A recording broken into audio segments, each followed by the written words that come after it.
We're here with Don Charles. Just had a media workout with Dereck there. How have preparations been going for this fight? And it's been a long wait for this Chisora Fury 2 to take place. Yeah, as you quite rightly said, it's been such a long preparation. You know, due to the injury that the fight was postponed initially, but thank God, you know, we've managed to manage the time. It's all about the time, you know, and the injury held out. His injured hand, should I say, held out, and there's been no setbacks. So thank God for that. And yeah, he's in a good place, and we're ready to go. Definitely. And I mean, we had the media workout today, but what are preparations in this final week like ahead of a big fight like this? Oh, these are just all cosmetics, and the training's already done. And it's the same approach to all fights we've had. You know, you just got to keep that engine turning. You know, today was just like, you know, if you got like a special car in the garage, you know, you can't just leave it sitting. You have to turn it over, turn the engine over, and that's basically what you're seeing, and that's the procedure to fight week. And ahead of the last fight, you were doing sparring with Ustinov, brought him in as a sparring partner. Who have you been sparring this time? Has it been similar guys to Ustinov, or is it? Yeah.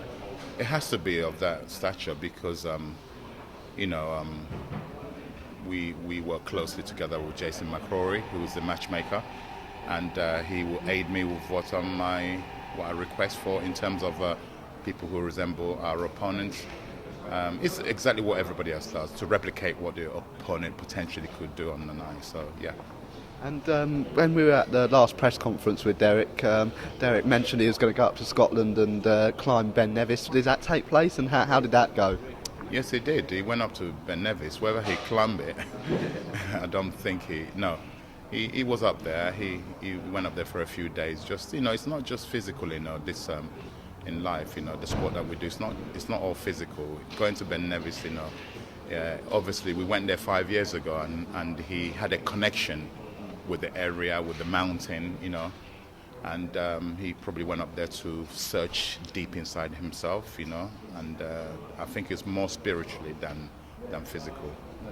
And in terms of the fight on Saturday, I bet both fighters are scratching to get in that ring, eager to get in that ring after the huge build-up to this over for basically a year now. What is your game plan going into this fight? How do you see it working out?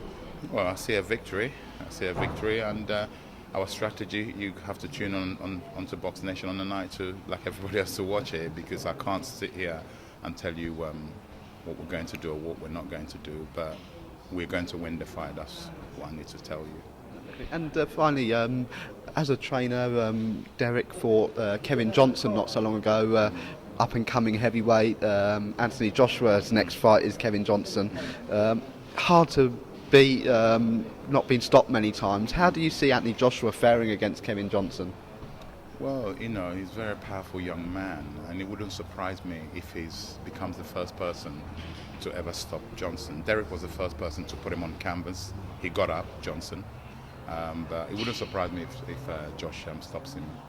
That's great. Thank you so much, and best of luck for Saturday night. Okay, thank you. Cheers.